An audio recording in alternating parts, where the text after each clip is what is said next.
The morning fog hung thick over Windsor Castle as Thomas Whitmore adjusted his scarlet tunic for the 100th time. At 22, he was the youngest member of the Queen's Guard to ever receive a direct assignment to protect the royal family during their morning walks. His hands trembled slightly as he checked his rifle one final time, though he knew it was merely ceremonial. The real protection came from his training, his instincts, and his unwavering dedication to the crown.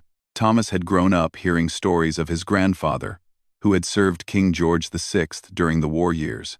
Those tales of loyalty, sacrifice, and honor had shaped his entire life. When the recruitment officer visited his village school 15 years ago, Thomas knew his destiny lay within these ancient walls. Years of rigorous training at the military academy had prepared him for this moment. Yet nothing could have prepared him for what was about to unfold.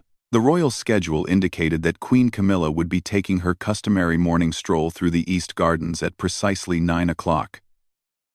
As a member of the royal family, she was accustomed to having guards maintain a respectful distance while ensuring her complete safety. Thomas had studied her routine for weeks, learning her preferred paths, her usual stops at the rose garden, and her habit of feeding the swans by the small pond. As he took his position by the garden entrance, Thomas noticed something unusual in the Queen Consort's demeanor. Her normally composed expression seemed strained, and her lady-in-waiting appeared unusually nervous. Unknown to Thomas, Queen Camilla had just received devastating news about a close family friend who had been involved in a serious accident. The emotional weight of the morning's phone call had left her shaken and struggling to maintain her typical royal composure. The morning sun began to burn through the fog as Queen Camilla emerged from the castle's side entrance, her small entourage following at the appropriate distance. Thomas snapped to attention, his polished boots clicking against the stone pathway. As she approached, he could see the tension in her shoulders, the slight redness around her eyes that suggested recent tears. His training had taught him to observe everything while appearing to notice nothing. Queen Camilla paused near the entrance to the garden, seemingly lost in thought. Her lady-in-waiting whispered something urgent in her ear, causing the Queen Consort to close her eyes and take a deep breath. Thomas maintained his position, his eyes scanning the surrounding area for any potential threats, unaware that the greatest test of his career was about to begin. The protocol was clear and had been drilled into him countless times. Guards were to remain silent unless directly addressed by a member of the royal family. They were to maintain perfect posture, keep their eyes forward, and never, under any circumstances, react to personal comments or behavior from the royals. These rules had been established over centuries of tradition and were considered sacred within the ranks of the Queen's Guard. As Queen Camilla began her walk down the garden path, Thomas fell into step 20 paces behind her, his movements precise and measured. The morning was particularly quiet, with only the sound of gravel crunching beneath their feet and the distant chirping of birds in the ancient oak trees. The peaceful setting stood in stark contrast to the emotional turmoil that was building within the Queen Consort. Halfway through the garden, Queen Camilla stopped abruptly at a memorial bench dedicated to fallen soldiers. The sight of it, combined with her already fragile emotional state, triggered a wave of grief that she struggled to contain. Her hands began to shake as memories of loss flooded her mind. Thomas noticed her distress but remained in position, torn between his human instinct to offer comfort and his duty to maintain proper protocol. The Queen Consort turned suddenly, her eyes blazing with a mixture of grief and frustration that had been building throughout the morning. In that moment, all of her royal training, all of her years of maintaining perfect composure, crumbled under the weight of her personal pain. Thomas saw her approaching him, her pace quickening with each step, but his training kept him frozen in position. What happened next would be remembered and discussed in royal circles for years to come. Queen Camilla, overcome with emotion and needing to release the pressure that had been building inside her, did something completely out of character. As she reached Thomas, she looked directly into his eyes and, in a moment of complete emotional breakdown, spat in his face. The warm saliva hit Thomas's cheek and slowly dripped down toward his chin. Time seemed to stop as both the Queen Consort and the young guard realized what had just occurred. Thomas's mind raced through his training, searching for the appropriate response to a situation that had never been covered in any manual or classroom discussion. His hand twitched slightly toward the handkerchief in his pocket, but he fought the urge to wipe his face. Queen Camilla's eyes widened in horror as she realized what she had done. The weight of her action hit her immediately, and she took a step backward, her hand flying to her mouth in shock. The lady-in-waiting, who had witnessed the entire encounter, stood frozen in disbelief, unsure whether to approach or maintain her distance. Thomas remained perfectly still, his eyes fixed on a point just above Queen Camilla's head, as he had been trained to do. His face showed no emotion, no reaction to the unprecedented breach of protocol that had just occurred. Inside, however, his mind was churning with confusion, hurt, and uncertainty about how to proceed. The silence that followed seemed to stretch on forever, broken only by the sound of Queen Camilla's increasingly rapid breathing, as the full magnitude of her action began to sink in. She had not only violated every principle of royal behavior but had also deeply humiliated a young man whose only crime was being in the wrong place, at the wrong time, during her emotional crisis. Thomas could feel the moisture on his face beginning to dry in the morning air, but he did not move. His grandfather's words echoed in his mind about the honor of serving the crown, about maintaining dignity in the face of any challenge. This was certainly not what the old man had envisioned, but the principles remained the same. The young guard's response in the next few moments would define not only his career, but also set a precedent for how such situations might be handled in the future. The seconds that followed felt like hours as Thomas stood, motionless, Queen Camilla's saliva still glistening on his cheek in the morning sunlight. His training had prepared him for many scenarios, from terrorist attacks to overzealous tourists.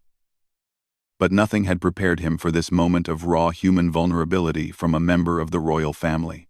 The weight of tradition, protocol, and personal dignity all hung in the balance as he considered his response. Queen Camilla's face had gone pale, the reality of her actions crashing down upon her like a wave. She had dedicated her life to upholding the dignity of the monarchy, to being a symbol of grace and composure for the British people.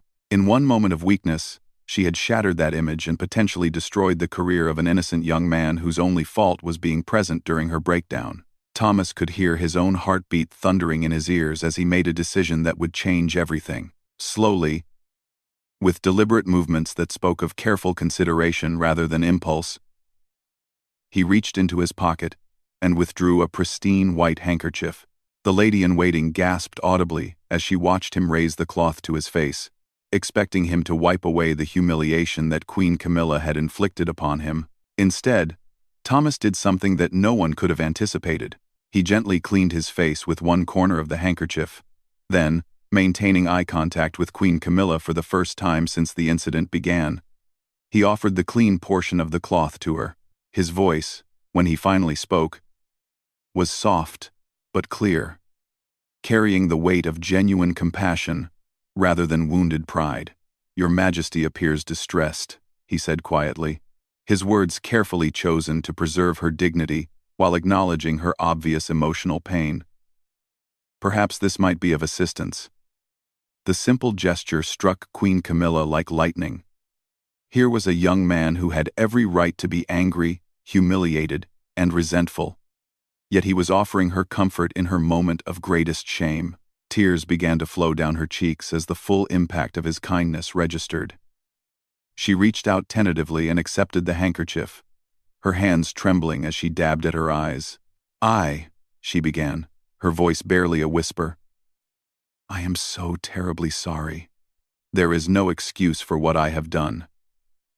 You have shown me more grace than I deserve, and I fear I have repaid your service with inexcusable behavior." Thomas remained at attention, but his expression had softened considerably. "Your Majesty is human," he replied simply. "Even those who carry the greatest burdens sometimes need a moment to set them down." The lady-in-waiting, who had been watching this exchange with growing amazement, slowly approached the pair. She had served the royal family for over 2 decades and had never witnessed anything like the scene unfolding before her. The young guard's response was not just unexpected, it was transformative. Instead of creating a scandal that could damage the monarchy, his compassion was turning a moment of weakness into something profound. Queen Camilla took a shaky breath and looked directly at Thomas. "What is your name, young man?" "A.R. Thomas Whitmore, Your Majesty." "I have the honor of serving with the Queen's Guard." Quote, "Thomas Whitmore." Quote, "Thomas," she repeated, as if testing how the name felt in her mouth. "I need you to understand that my behavior today was not a reflection of my feelings toward you or your service. I received some very difficult news this morning about someone dear to me, and I allowed my emotions to override my judgment completely." Thomas nodded, understanding, his respect for the Queen Consort actually growing rather than diminishing. It took tremendous courage for someone in her position to offer such an honest explanation to someone so far below her in rank. "I understand, Your Majesty. We all face moments that test our composure, but not everyone responds as you have," Queen Camilla said, her voice gaining strength. "Your grandfather would be proud of the man you have become." Thomas started slightly. "You know about my grandfather?" "Your Majesty, I make it a point to know about those who serve our family," she replied. "Sergeant Major Edward Whitmore served my husband's grandfather with distinction during some very dark times. The apple, it seems, has not fallen far from the tree." The conversation that followed was unlike any interaction between a royal and a guard in recent memory. Queen Camilla, still holding Thomas's handkerchief, began to share some of the weight she had been carrying. The friend who had been in the accident was someone who had supported her through the difficult early years of her relationship with then Prince Charles, someone who had stood by her when much of the world seemed against her. Thomas listened with the same attention he would give to any security briefing, understanding instinctively that Queen Camilla needed to be heard more than she needed to be protected in that moment. His presence became less that of a guard and more that of a compassionate human being willing to share the burden of another's pain. "You know," Queen Camilla said after a long pause, "I have always believed that the true measure of a person is not how they behave when things are going well, but how they respond when faced with someone else's weakness. You have taught me something important today, Thomas." "Your Majesty has taught me something as well," Thomas replied. "Strength is not about never falling down. It is about how gracefully we rise when we do." As they stood together in the morning light, both the Queen Consort and the young guard understood that this moment would remain with them forever. For Queen Camilla, it was a reminder of her own humanity and the incredible capacity for forgiveness and understanding that existed in people she had never truly seen as individuals before. For Thomas, it was confirmation that his grandfather's lessons about service and compassion were more valuable than any protocol manual. The lady-in-waiting, who had been documenting royal activities for her entire career, made a decision that surprised even herself. She quietly closed her notebook and put away her pen. Some moments, she realized, were too precious and too private to be reduced to official records. Queen Camilla carefully folded Thomas's handkerchief and moved to return it to him, but he gently declined. "Please keep it, Your Majesty. Sometimes we all need a reminder that kindness exists in the world." As they prepared to continue their walk through the gardens, both of them forever changed by their encounter. Neither could have imagined how this moment of human connection would ripple outward, affecting not only their own lives but the very nature of how the royal family would interact with those who served them. The real test, however, was yet to come, as news of this extraordinary exchange would soon reach the highest levels of the monarchy, setting in motion events that would challenge centuries of tradition and protocol. By afternoon, word of the extraordinary encounter between Queen Camilla and Thomas Whitmore had reached the highest levels of the royal household. The lady-in-waiting, despite her decision not to document the moment officially, felt compelled to inform the king's private secretary about what had transpired. The implications were too significant to ignore, and the welfare of both the Queen Consort and the young guard needed to be considered. King Charles was in his private study reviewing state papers when his secretary requested an urgent audience. The monarch's initial concern was that some security breach had occurred, but as the details of the morning's events were carefully explained, his expression shifted from worry to something approaching wonder. The man who had spent decades learning to balance public duty with private emotion understood better than most the pressures his wife faced daily. "And how did young Whitmore respond?" the king asked, setting aside his papers completely. "With extraordinary compassion, Your Majesty." He offered her his handkerchief and spoke with such kindness that the queen consort was moved to tears. It was, if I may say so, a demonstration of character that reflects the very best of British values. King Charles was quiet for a long moment, processing not just the events themselves but their broader implications. In an age when royal scandals could explode across social media within minutes, this situation could easily have become a disaster for the monarchy. Instead, through the remarkable response of one young man, it had become something else entirely. Meanwhile, in the guards' quarters, Thomas was struggling with his own concerns. Word had spread quickly through the military ranks that something unusual had occurred during the morning patrol. Though the exact details remained unclear, his fellow guards were curious but respectful, understanding that certain aspects of royal service were not discussed casually. Thomas found himself replaying the morning's events, wondering if he had made the right choices and what consequences might follow. His commanding officer, Colonel Matthews, called him into a private meeting late that afternoon. Thomas entered the office, expecting disciplinary action, possibly even dismissal from the guard. Instead, he found Colonel Matthews wearing an expression of puzzled respect. "Whitmore," the colonel began, "I have received some rather extraordinary reports about your conduct this morning. Before we proceed, I want you to tell me, in your own words, exactly what happened during your assignment with Queen Camilla." Thomas recounted the events carefully, leaving nothing out but speaking with the same respect and discretion he had shown during the incident itself. When he finished, Colonel Matthews was quiet for several minutes, clearly weighing his words carefully. "In 30 years of military service," the colonel finally said, "I have never encountered a situation quite like this. By all traditional measures, what occurred this morning represents a serious breach of protocol.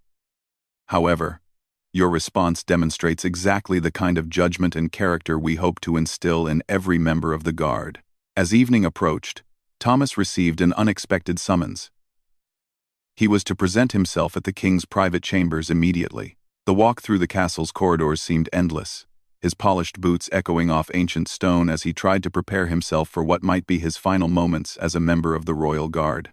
King Charles received him in his study, a room lined with books and family photographs that spoke of both the weight of history and the warmth of personal connection. The monarch gestured for Thomas to sit, an informality that immediately put the young man on edge. "Thomas," the king began, using his first name rather than his rank, "I understand you had quite an eventful morning." "Yes, Your Majesty. I hope I conducted myself appropriately given the circumstances."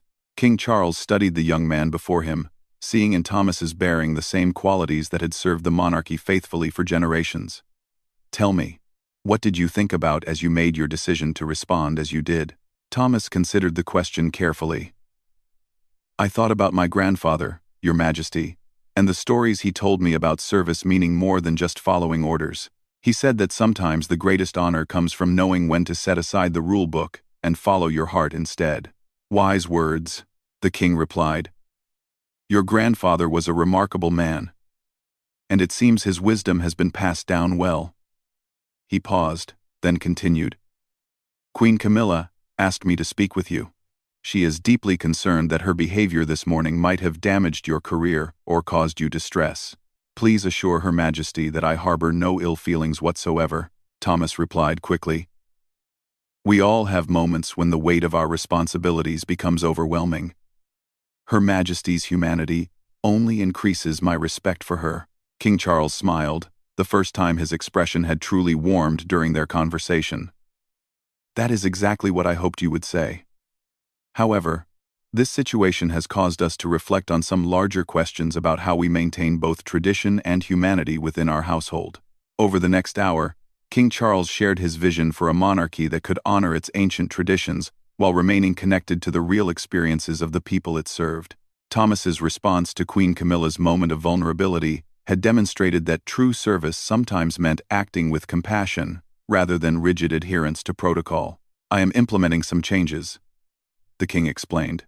We will be establishing new guidelines that give our security personnel more flexibility to respond to human situations with appropriate discretion. Your conduct today will serve as a model for future training. Thomas was stunned. Rather than being disciplined, he was being asked to help reshape how the Royal Guard approached their duties. The implications were profound, suggesting a monarchy willing to evolve and grow rather than simply maintain the status quo. 2 weeks later, Thomas found himself in an unprecedented position. He had been personally selected by Queen Camilla to head a new initiative that would train royal protection officers in what was being called compassionate security. The program would teach guards not just to protect the royal family from external threats, but to understand and respond appropriately to the human moments that inevitably arose in their service. The morning sun streamed through the windows of the training facility as Thomas addressed his first class of new recruits. On his desk sat a framed handkerchief, a gift from Queen Camilla that served as a daily reminder of the moment that had changed everything. Service to the crown, he told the assembled guards, is not just about following orders or maintaining traditions. It is about understanding that behind every title, every protocol, and every ceremony are real human beings with real emotions and real needs. Sometimes the greatest protection we can offer is simply recognizing someone's humanity and responding with kindness. As Thomas spoke, he reflected on how a single moment of crisis had transformed into an opportunity for growth and positive change. Queen Camilla had faced her own humanity and found the strength to acknowledge her mistakes. King Charles had seen an opportunity to make the monarchy more responsive to human needs. And Thomas had learned that true honor sometimes comes from knowing when to put compassion above protocol. The story of that morning in the gardens had remained private, known only to those directly involved and a few trusted advisors. But its impact rippled outward, creating a new understanding of what it meant to serve with both dignity and humanity. In years to come, other guards would face their own moments of choice, guided by the precedent set by a young man who chose kindness over protocol and found that both he and the monarchy were stronger for it. The Queen's Guard continued their ancient duties with the same precision and dedication they had always shown, but now they carried with them the knowledge that true service meant protecting not just the physical safety of the royal family, but their dignity and humanity as well. It was a lesson that would serve the monarchy well in the years ahead, as the institution continued to evolve while maintaining its essential character and purpose.